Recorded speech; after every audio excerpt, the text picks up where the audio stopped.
So if you're on a new server, especially a PvE server, and are in phase 1, if I can just show you right here in my mana spells over here, I am still in phase 1 and there's still 4 days and 5 hours at the current time of my recording, well, before we go into phase 2. I know a spot that I highly recommend you to set at your base at.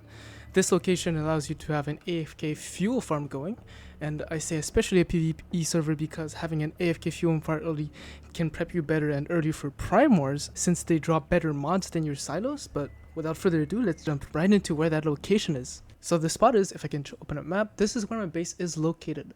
However, it's really what you're looking for is to put your base, right?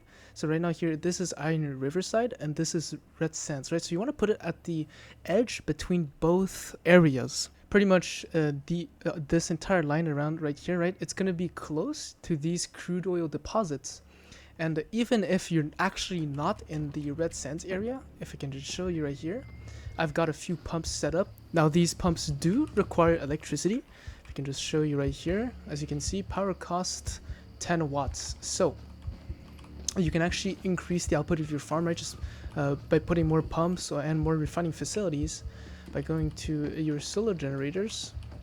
If you have a mechanic specialization, right here, for instance, I have the one, I have the one that gives generator electrical expert, so I can put an extra one.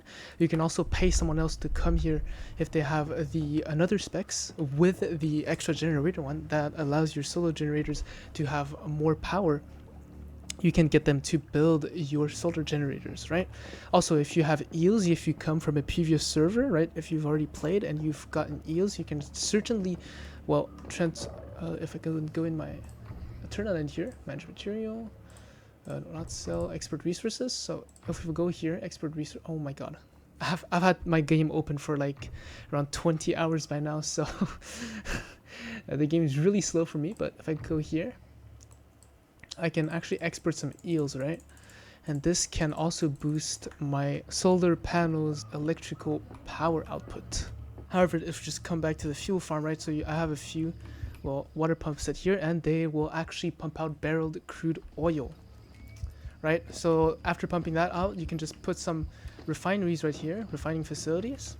You just put that oil in there and it's going to turn it into, well, I don't have any in here. Do I have some here? Yeah, it's going to turn it into portable mixed fuel. And after you do that, you can use your portable mixed fuel to put it in more refining facilities to turn it into premium fuel.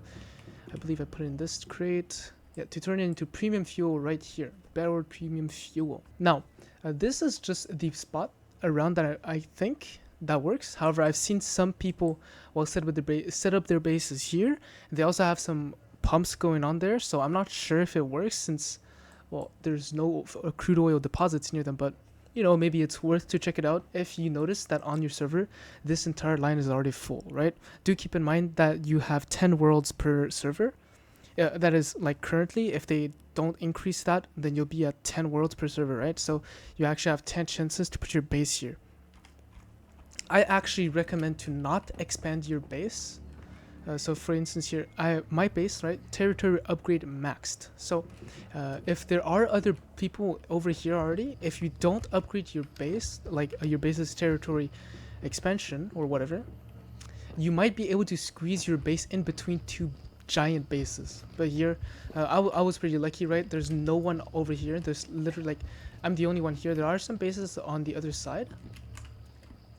But if I just continue this line, right, I don't see any other bases that are close to, well, the crude oil deposits. Oh, another important thing is because we're right next to this red barrier that prevents me from staying on the other side for too long, you're going to be hearing a lot of warning dialogues from the butterflies. So what I actually recommend you to do is to just go over here in your settings in your sound and just turn off dialogue volume, right? Because otherwise, if I turn this back up, I'm not sure if it worked. Let me just check. Nope. So I actually have to. Yeah, right. Oh my god. Yeah. So it's gonna periodically tell you to just like leave this area or whatever, and it's gonna be really annoying. So I recommend you to disable your dialogue volume. So yeah, that's about it for this video. Make sure to drop a like and sub. I greatly appreciate the support. Oh, and for my gun guides, the next ones are gonna have to take a bit of time to come around because they, well, I'm still in phase 1 and I'm unable to craft endgame gear and stuff, and I don't want to spend my Eternal Land points just yet. But yeah, you have a good one and take care.